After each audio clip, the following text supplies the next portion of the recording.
maging maunawaan sa bawat gawa.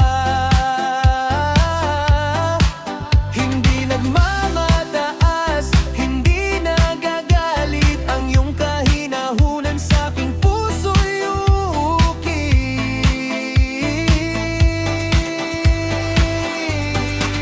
Ito ang bunga ng Espiritu mo, pag-ibig, kagalakan at kapayapaan sa puso, pagtitiyaga, kabutihan at katapatan.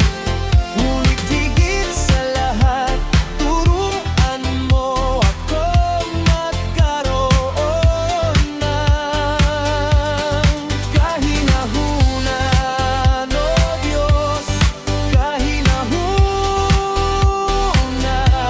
Gayahin ang puso mong malumanay at banal.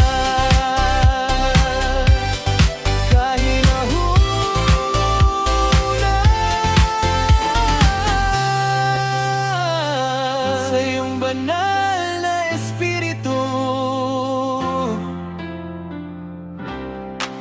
puspos ng iyong hinahon, Lord, ngayon at magpakailanman.